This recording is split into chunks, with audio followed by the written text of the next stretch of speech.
Hello, everyone. It is Wednesday, July 29th. Welcome to another episode of Together San Diego. I'm your host, Luis Cruz, Community Relations Director for the San Diego Union-Tribune.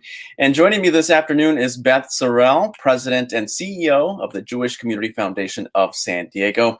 Beth, thank you so much for joining me today. Pleasure is mine, Luis. Thank you so much for having me. Really appreciate it. Oh, it's my pleasure. Tell us a little bit about the Jewish Community Foundation of San Diego and your mission. So the Jewish Community Foundation of San Diego envisions a vibrant San Diego for everyone who lives here, and we envision a vibrant Jewish community in San Diego and around the world. And so we work in those two communities, and we promote that vision by promoting philanthropy and something called impact investing. So we're helping San Diego's most generous families with how they implement their philanthropy. We have what's called a donor advised fund. It's sort of like each individual sort of private foundation, but it's not exactly a foundation. And you can have a donor advised fund with as little as $1,800. So it's not as if philanthropy is only for the uber wealthy. And we work with donors on how they invest their philanthropic dollars and how they give them away to promote a really healthy San Diego. We also work with nonprofits across the county to help them build their capacity in marketing and fundraising and governance, endowment building, and things like that, all to come together to try and make San Diego the vibrant city that it is for many of us who live there. But it also, as you know, there are people for whom the city is not as vibrant as we would like it to be, especially in this time of COVID. Yeah. So what sort of programs how do you provide help to the community? So we work with individual donors and we work with organizations. So when we're working with organizations, we do a lot of work in helping them to fundraise and to get their message to our donors and to help build their endowments.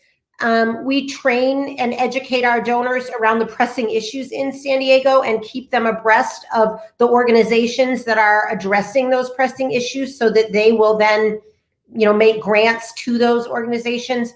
All told, typically in a year, the Jewish Community Foundation will grant out into the community somewhere between $70 and $90 million across a whole array of social issues. Jewish, secular, about 3/4 of the grants that we make actually go to secular causes in San Diego and around the world. That's amazing. Now, how has COVID-19 affected your operations? Well, we're all at home, as you can see. This is not my office.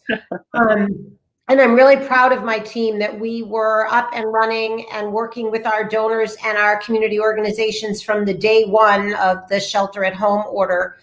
So certainly we've had to change some of our processes, and we've, had some really interesting innovations come out of it because what is it they say? Necessity is the mother of invention.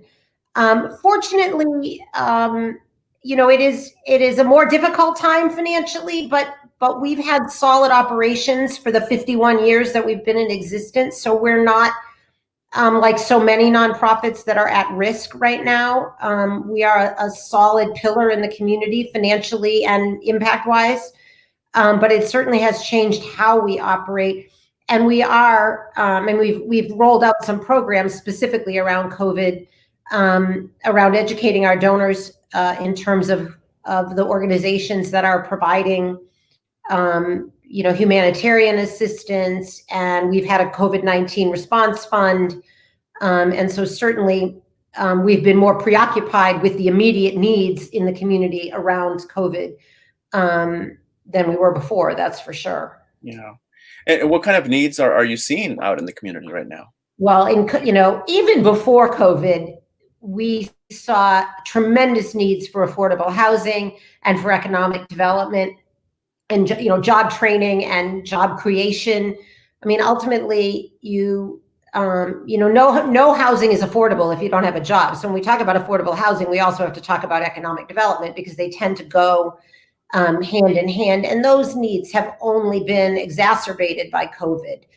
The very first thing that I noticed when I moved to San Diego 3.5 years ago was what a tremendous homeless problem there is. And so that, efforts to find housing for those, that are everyone plagued from homelessness to people who are sort of housed in suboptimal conditions. I think that is San Diego's most pressing issue. And it is only going to get worse as unemployment has climbed in the face of COVID. Is that the most pressing issue that you say San Diego is facing today? Well, in the COVID environment, I think the economic development and reemploying people and keeping the economy going after the health crisis. I want to be really clear. The most pressing thing facing us right now is that everybody should be wearing a mask. Everybody should be social distancing, staying home to the extent that they can. But within that constraint, like I was saying to you before we got on the air, if you can help and you can order takeout from your neighborhood restaurant, or you can shop locally to help the local economy and your fellow San Diegans get back to work, we need to do that. Yeah. We should note that a lot of the people that you're helping are not necessarily part of the Jewish community. Is that correct? Right. Of the grants that we make, about 3/4 of the dollars go to secular causes, and about 1/4 go, specifically to Jewish-oriented organizations. So absolutely, we are actually San Diego's largest philanthropic funder. Wow. We have more dollars go out into the community than any other single entity in San Diego. Now, why is it important for you to help out other segments of the population? Oh, because our tradition, that's an easy question. Our tradition requires us to. We have within Jewish tradition an obligation to care for the fellow members of our community. Yes, we have a responsibility to the Jewish community, but we have a responsibility to the entire community. We don't necessarily help people because of who they are. We help people because of who we are, because it's what's required of us and what we're called to do. I've had this conversation with a number of people in the wake of George Floyd's killing, that when it comes to social justice, Jewish organizations and Jewish people, from a matter of our tradition, we have an expression that says, justice, justice you shall pursue. It is a requirement. And we pursue it because we're required to, regardless of who it is that we're pursuing that justice for. It's called tzedek, tzedek terdof. Justice, justice you shall pursue. It's right out of our Jewish law. And so that's why we do what we do. And I should say, we also, we have a number of donors that we work with that are not Jewish, that just enjoy the quality of the services that we provide to donors. And we do a lot of work with secular organizations in terms of helping them with managing their endowments and their operating reserves and maintaining their financial stewardship and financial sustainability. I mean, we're really here as a resource to San Diego, as well as a resource to the Jewish community. Beth, I love this sentence on your website that says, every individual has the power to make a difference, and together we can change the world. Talk a little bit about that. That is our core belief, that no matter how much money you have to give or how much time you have to give, every one of us has the power to make a difference about an issue that we care about. And if every one of us would make that difference in our own way, together we would change the world. At the same time, we see it as our obligation, the Jewish Community Foundation, we try to raise and educate donors in the community about the most pressing issues so that we can harness our collective power to make a difference. But everything that we do at the Jewish Community Foundation stems from our core belief that every individual can make a difference, a positive difference in the world. And if we come together and harness all those differences, we can change the world in material ways. I love that. You wrote an op-ed for the Union-Tribune where you talked about how philanthropy can meet the immediate needs in the COVID-19 era. In your opinion, have donors stepped up? Certainly. And I know my colleague at the San Diego Foundation would say the same thing. We have seen a rise in donations to the COVID response funds. We've put a couple $1 million out into the community just immediately. And actually, we saw our donations, our grants from people's donor advised funds out into the community go up about 25% over last year, in March and April and May. So we definitely are seeing philanthropy rising to the occasion, but we're also seeing that this need could go on for much longer than we thought when we all went into shelter at home on March 15th or whatever it was. Right. I remember thinking, we'll be home for a couple months. We'll be back in the office by the 4th of July, maybe even Memorial Day. But of course that didn't happen. And so now, we see that in Congress, they're debating extending some of the benefits. And it's not clear that that's going to happen, which means that the human needs as a result of COVID in San Diego and around the country are going to be tremendous, and they are going to go on for much longer. So we need to see philanthropy continuing to step up. Hopefully government will continue to step up. And as I say in the op-ed, we need businesses and landlords to be as flexible as they can be. If you are a business, you have both customers and you have vendors. Your vendors want you to pay them. You want your customers to pay you. We need everyone to cut people on both ends of that channel as much slack as they can so that we all get through this. It is to all of our benefit that as few businesses as possible go bankrupt and that we lose as few nonprofits as possible. Because we want those jobs to come back. Sure. So my op-ed in the Union-Tribune was really about everybody kicking in to help make a difference during this time. And, when we talk about philanthropy, most people are thinking about money, and obviously giving money away is important, but there's what's called time, talent, and treasure. And treasure is the money, and some have more of that than others, no question. But, we also have time and we have talents. And if we're all giving our time and our talents to getting through this COVID emergency, in addition to treasure, we'll get through it. And one of the ways you give your time and your talent is just to be helping your neighbor. Right.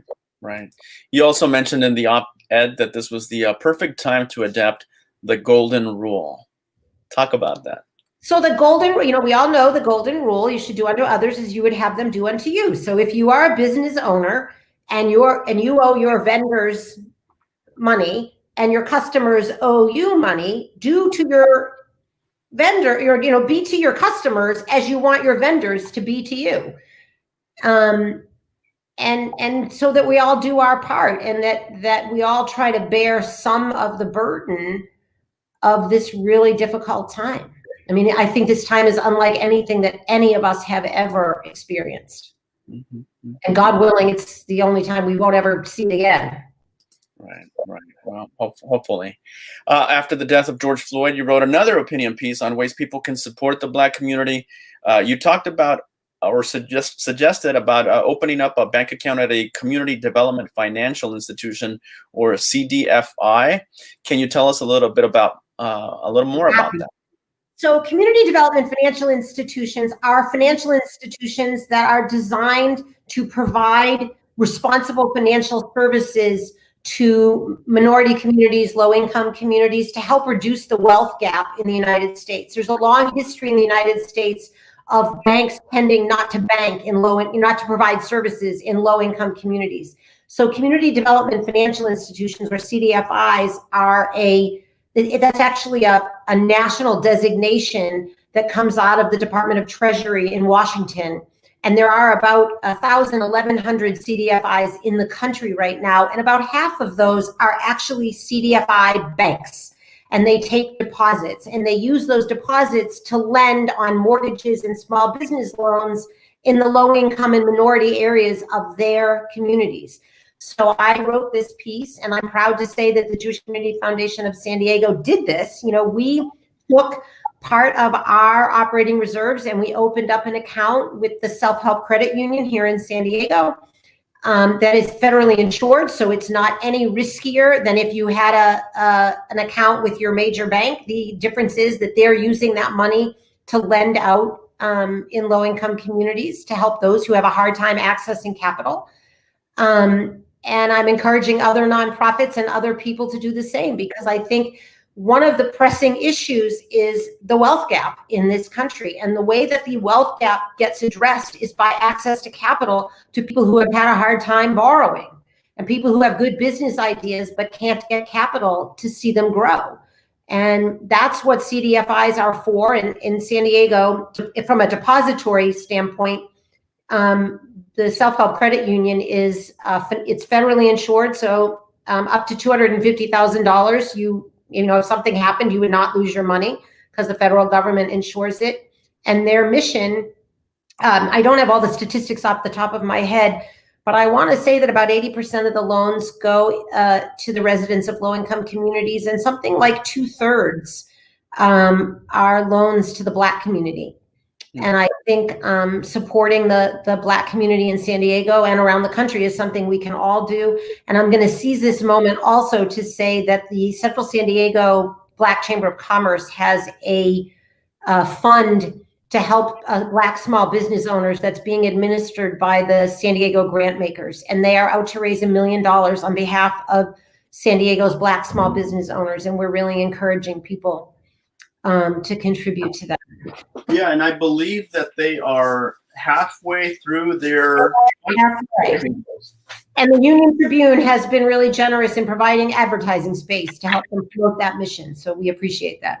Thank you so much. Well, we're happy to be a part of it. It is, as you mentioned, it is part of the San Diego Union-Tribune's Together San Diego initiative to help really our community get back on our feet. And so we're happy that we can help support the chamber as well, and as well as many other organizations. But yes, so we're partnering with the Central San Diego Black Chamber of Commerce by providing ad space, free ad space to help raise the money here, help us raise $1 million in 60 days. And I understand we're halfway there. So hopefully it will continue. And we want to thank all the people and businesses that are supporting us in this.